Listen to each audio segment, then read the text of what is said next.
Buenas tardes, profesor Pablo. Quien le habla es la alumna Curie Antonella Fernández Quesada, del segundo A de secundaria, de la institución educativa 20504 San Jerónimo de Pativilca.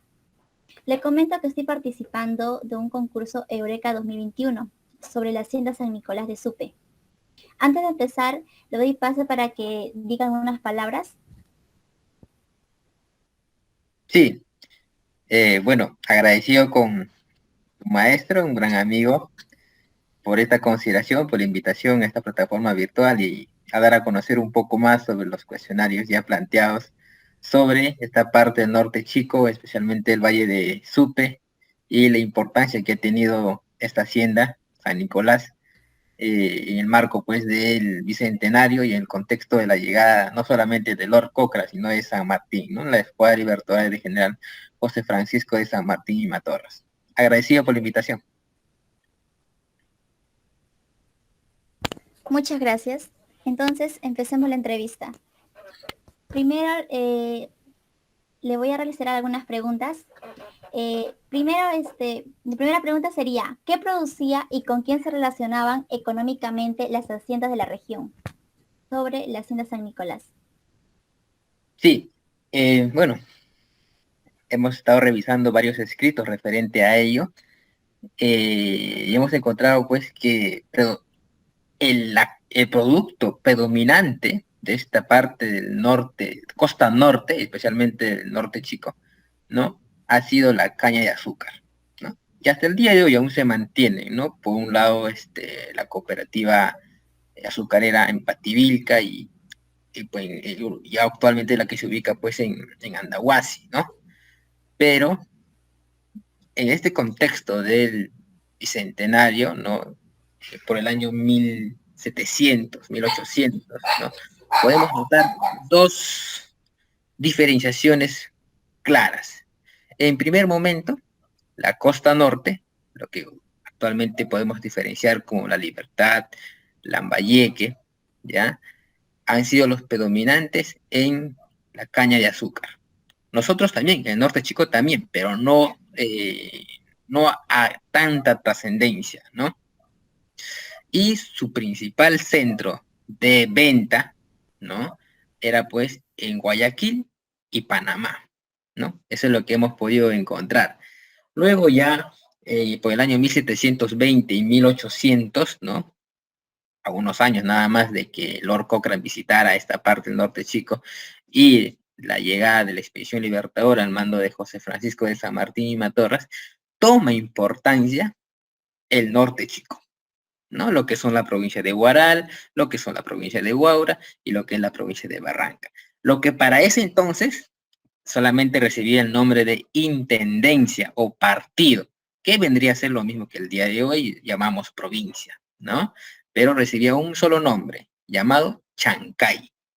Intendencia de Chancay o partido de Chancay era lo mismo a lo que hoy conocemos, claro, se ha diseminado en tres: provincia de Barranca, provincia de Huaura, provincia de Guará, ¿no? Y toma importancia esta parte del norte chico, ¿por qué? Por su cercanía a Lima, ¿no? Y donde se ubicaba pues uno de los puntos importantes para la recepción y también, ¿no? Para el envío pues de estas importantes cargas. ¿Y a dónde se dirigían? Bueno, se dirigían al país vecino de Chile, ¿no? Al país vecino de Chile. Era uno de los puntos de venta, ¿no? De este importante producto de la caña de azúcar. Ahora, fue la más importante, pero no limitó otras producciones, ¿no? Por ejemplo, hemos estado revisando las memorias de James Parison. ¿Quién es James Parison? James Parison fue médico personal y edecán de José Francisco de San Martín, ¿no? José Francisco de San Martín y Matorras. Y cuando desembarcan en Huacho el 10 de noviembre de 1820, ¿no? 10, el 11, ya, el 11, 12, muy tarde, 5 o 6, se enrumban a Huaura. Y la manera de memorias dejó escritos, ¿no? Que lleva por título Apuntes para un diario, de James Patterson. Y este personaje ha dejado un párrafo que, revisando, me me gustó mucho, ¿no? Dice, luego de una agradable cabalgata, ¿no? A caballo de la ciudad de Huacho hacia Huaura, ¿no? De media hora a través de campos admirablemente cultivados, mira, con trigo, mencionan trigo, maíz, camotes, ají y trébol. Bueno, trébol hay que interpretarlo también, sería pues otra cosa que la alfalfa, ¿no?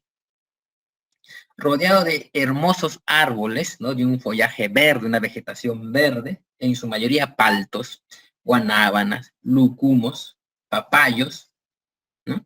Todo esto al margen del río Guaura, ¿no? Y sin duda es importante porque baña también la costa, ¿no? Entonces, vemos también de que la caña de azúcar no fue el producto más importante para la exportación, como hemos visto, en primer momento hacia Guayaquil y Panamá, en un segundo momento toma importancia esta parte del norte chico, la provincia de Chancay, para la exportación hacia el país vecino de Chile, ¿no? Pero hubo productos de pan llevar para el mercado interno, ¿no?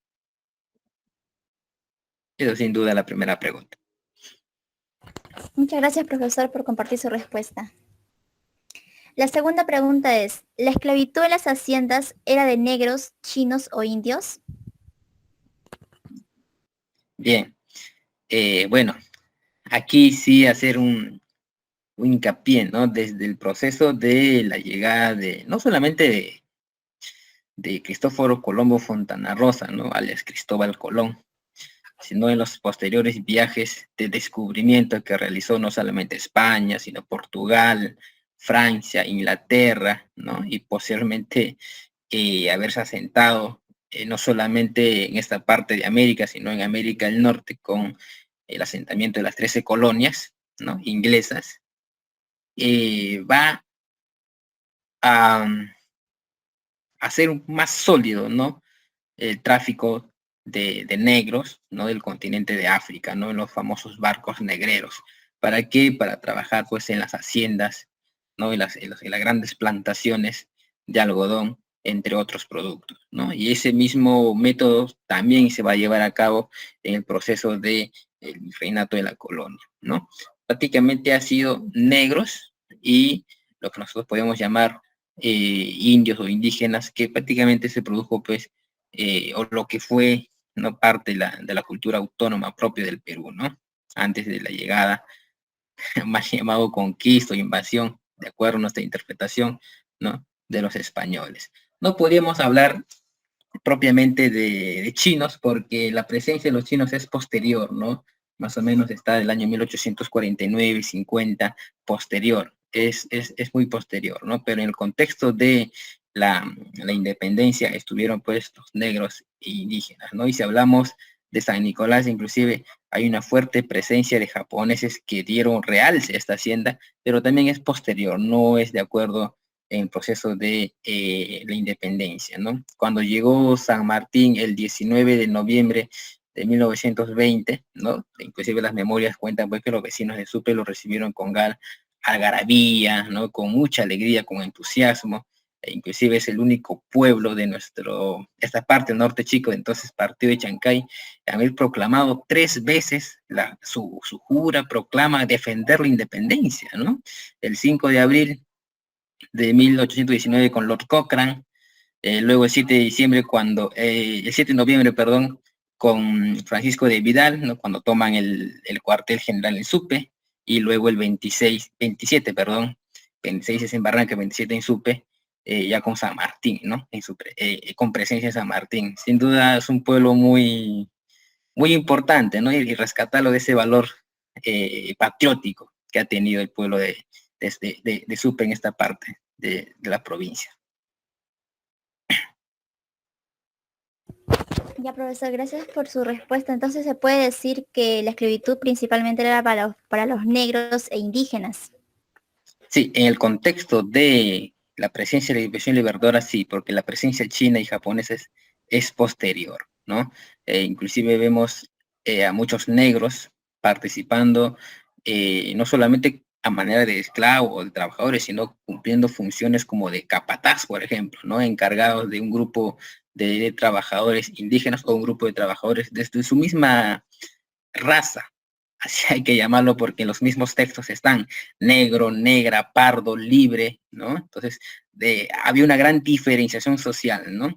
¿Por qué decimos negro o negra? No es que para este contexto podía ser tomado un poco mal, ¿no? Pero así están en los escritos. Negra libre, negra esclava, ¿no? Entonces, así están en los escritos y vemos también la presencia de estos hombres a cargo de otros de su misma, de su misma semejanza, ¿no? También pues cumplía un rol importante, ¿no? Porque lograban conjugar una enemistad entre los indios y los negros, ¿no? Entonces, había una gran diferenciación también entre ellos, ¿no? Porque imagínense que, que había eh, una unidad o un trabajo en conjunto, ¿no? Sin duda no jugaba los intereses de los grandes hacendados, ¿no? Ya, profesor, gracias. La tercera pregunta es, ¿qué papel cumplían las haciendas con los patriotas? Bueno, las haciendas existentes en ese entonces, ¿no? Han jugado un papel muy importante en esta parte de la provincia de Chancay, hoy provincia de Barranca, Huaura y Guaral. En las memorias hemos encontrado muchos nombres de haciendas, ¿no? En las que siempre sobresale, por ejemplo, la hacienda El Ingenio, porque fue uno del cuartel general. La hacienda Retes, la casa hacienda Retes, también fue su cuartel general en Guaral y en Supe, ¿no? Donde también fue su cuartel general, San Nicolás, ¿no? Entonces, por lo menos ahí ya conocemos tres haciendas quienes han apoyado, ¿no? Y han inclusive prestado sus establecimientos, sus inmuebles, y han aportado enormemente, no solamente con hombres, ¿no? Con víveres, ¿no? Con follaje para sus ganados, ¿no? Para los caballos, para las cabalgaduras, ¿no? Y la alimentación del ejército libertador, ¿no? Del ejército patriota, que eran muchos, a cómo abastecer a todos ellos, ¿no? Por ejemplo, encontraba un texto también que quiero hacer cita, decía Don Manuel Salazar y Vicuña. ¿Y quién es este personaje? Este personaje fue dueño de la hacienda El Ingenio de Guaura, ¿no? Obsequió al general José de San Martín un caballo blanco. Imagínense, y cuando en los óleos dibujados por Charles Wood vemos al general sobre un caballo blanco y todos los cuadros, entonces sabemos que quien lo regaló o quien lo obsequió fue el Manuel Salazar y Vicuña, ¿no? Dueño de la hacienda del Ingenio de Guaura, que también fue su cuartel general. Nosotros nos equivocamos cuando vemos pues el museo llamado General José de San Martín, que está próximo a la Plaza Mayor o Plaza Principal, y nos dicen cuartel general. No, ese fue cuartel, sí, pero del Estado Mayor. San Martín no estuvo ahí. San Martín estuvo en la casa hacienda El Ingenio, que está más al este, ¿no? Hay una gran lejanía todavía. Entonces, eso, a tenerlo claro, ¿no? Entonces, y eso no solamente con un caballo, nos dice, donó 4,000 arrobas de azúcar. Imagínense, 4,000 pesos, ¿no? 2 barriles de vino, bueno, para el Estado Mayor, entre otros, ¿no? Y solamente ese ejemplo que nos muestra en documentos, ahora multipliquémonos por todas las haciendas que han existido a lo largo de este valle y que han propiciado para el apoyo a esta escuadra libertadora, ¿no? No solamente en Barranca, en Guaral, en Huaura, sino también en la parte del sur chico, ¿no? En Ica, Pisco, donde ha estado también acantonado parte del ejército libertador, y con Álvarez de Aguilares, toda la Sierra Central. Pues ha habido presencia importante, ¿no? De los naturales a la causa patriótica, ¿no?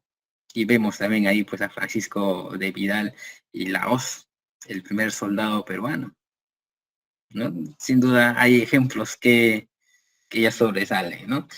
Y no solamente eso, encontré eh, otro punto importante, ¿no?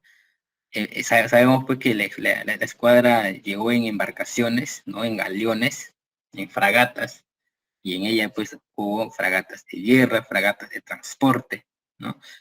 Y vinieron los caballos también, no solamente estuvieron aquí, vinieron de caballos, ¿no? Entonces vemos que estas haciendas han servido también para proveer pues de forraje, entre otros, para que puedan estar hábiles, ¿no?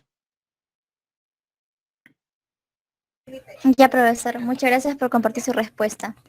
La cuarta pregunta es, ¿cuál sería la reacción de los propietarios de la Hacienda San Nicolás ante la llegada de Lord Cochrane? Lord Cochrane, ¿no? O al menos la presencia de este personaje a esta parte del norte chico, ¿no? No solamente es como San Martín en 1820, sino también en 1819, ¿no? Él es el que se aventura ya un año antes a hacer un reconocimiento con objetivos claros. Uno, hacer reconocimiento, ¿no? De esta parte del territorio peruano que baña las costas del Océano Pacífico, para hacer reconocimiento de puntos estratégicos, ¿no? Que cuando San Martín venga con la expedición libertadora, al menos saber qué puntos van a ser favorables para su desembarco o no. Dos, la idea de expandir, ¿no? Las ideas patrióticas de libertad, ¿no? De igualdad, entre otros. Entonces, vino con esos objetivos. ¿Qué pasó cuando se embarcó en Huacho? Bueno, unos campesinos, correcto, y eso está en las memorias del virrey, unos campesinos, ¿no? De Huacho, de la bahía, se apersonaron cuando desembarcó Lord Cochrane, lo atendieron, ¿no? Lo vendieron productos, lo ofrecieron agua. De ahí es que nace pues, Huacho, capital de la hospitalidad, porque fueron muy amables con Lord Cochrane y sus hombres, ¿no? Pero ¿qué pasó? Está bien, estos indígenas no vieron que él era el enemigo, ¿no? Vieron simplemente a un hombre en la necesidad de vender sus productos, de ser amables, ¿no? Pero estos hombres ya eran enemigos al rey, eran infieles al rey, razón por la cual fueron fusilados.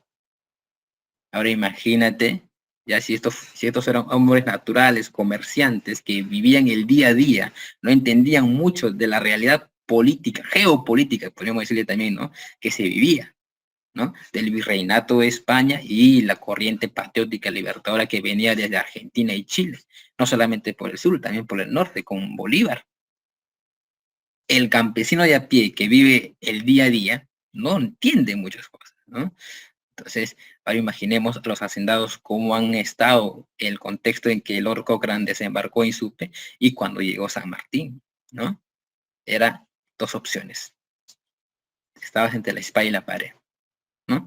Y hay muchos personajes que en un momento dado, debido a la coyuntura, apoyaron al ejército realista, es decir, a los españoles, y en otro momento dado terminaron siendo patriotas, sumándose a las filas y a las causas patrióticas, formando batallones, ¿no? Entonces, las reacciones han digerido mucho de acuerdo a la coyuntura que se ha vivido, ¿no? Y las entendemos también porque hay muchos intereses que se han jugado, ¿no?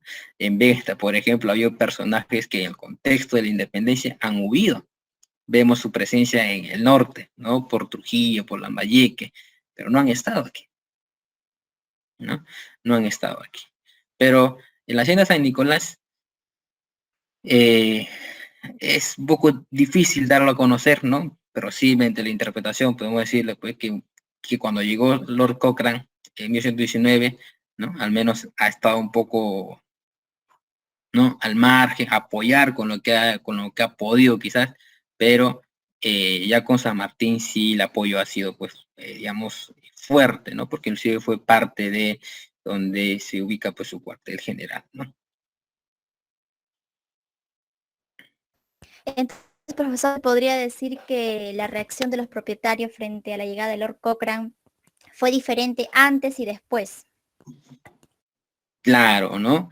Antes y después. Antes de la llegada de Lord Cochrane, ¿no? Y después con la llegada de José Francisco de San Martín y Matorra, que como entendemos también ahí, cuando llegó José de San Martín, el encargado de toda esta expedición libertadora fue Lord Cochrane, el Estado Mayor, ¿no? Y por otra parte, el general mayor, ¿no? Que fue José Francisco de San Martín y Matorras, ¿no?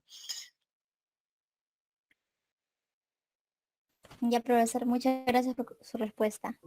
La pregunta 5 dice, ¿cómo estaban conformadas las clases sociales a la llegada de la independencia? Bueno,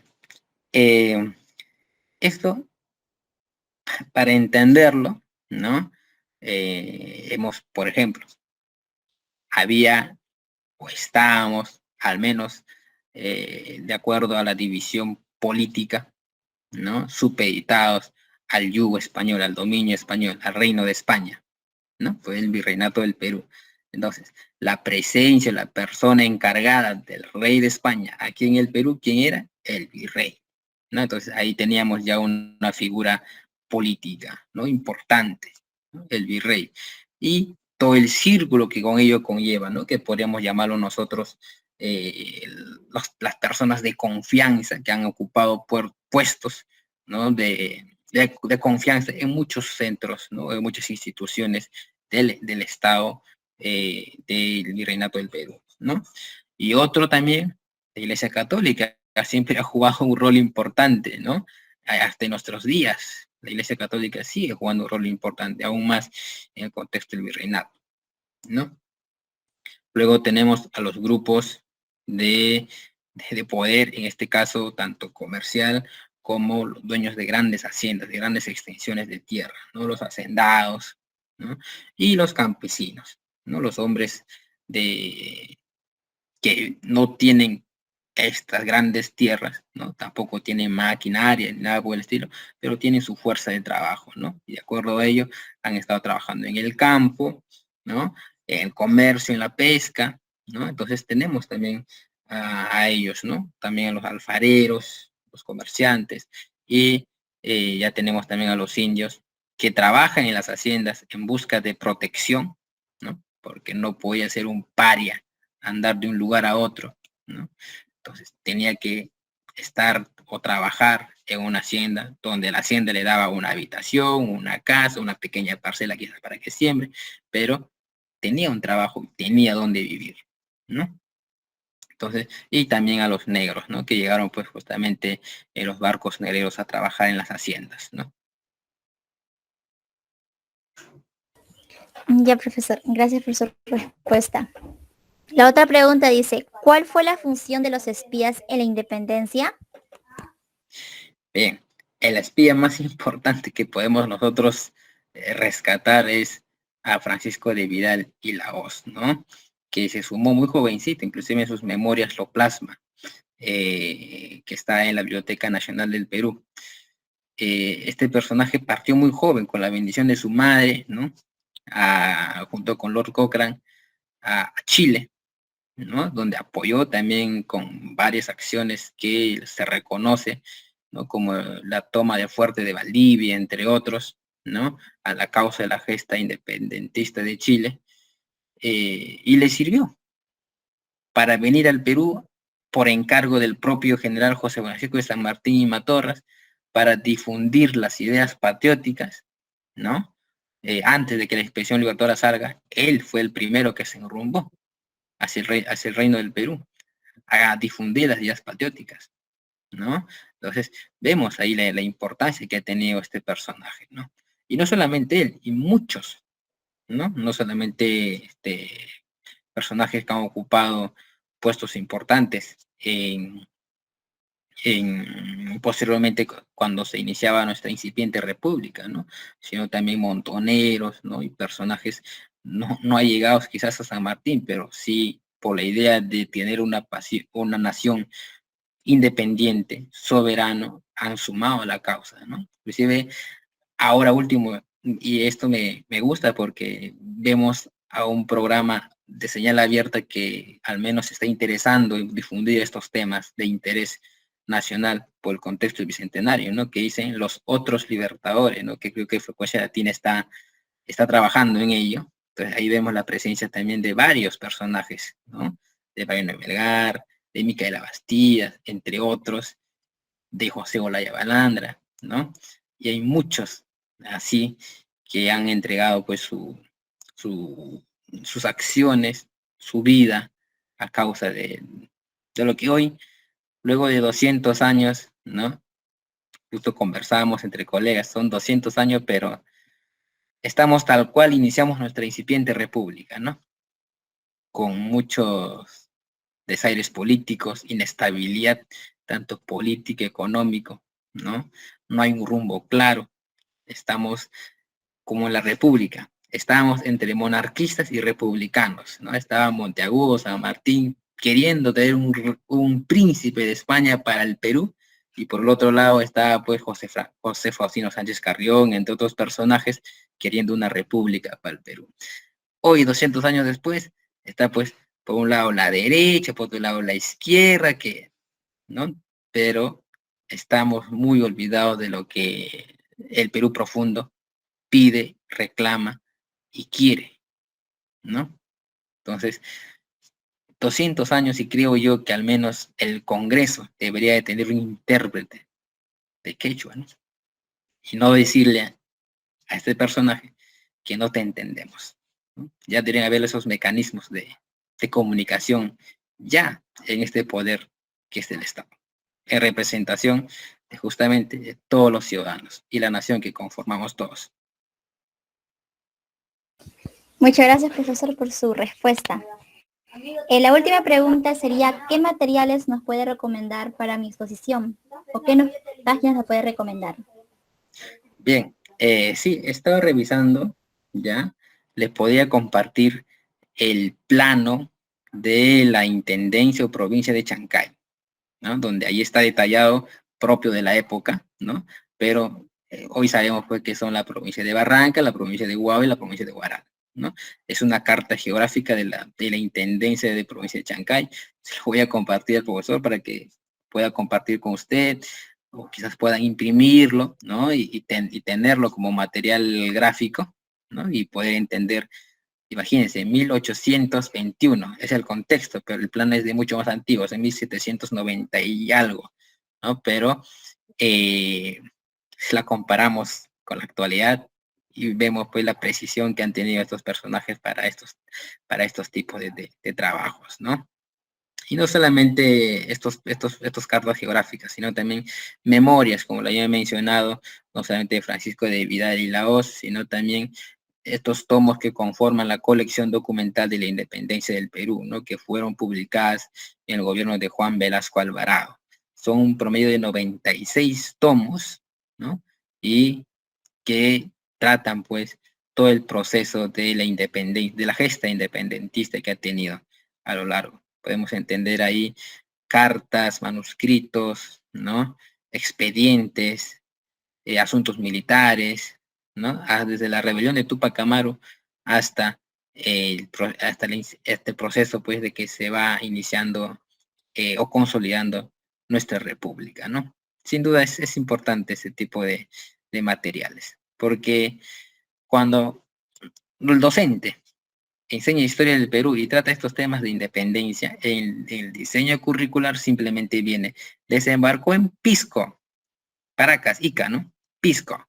El 7 de septiembre, llegan el 7, desembarcan el 8 de septiembre, ¿no? De 1820, llegan a Huaura, proclaman o hacen el primer grito libertario, pasan a Lima y proclaman la independencia.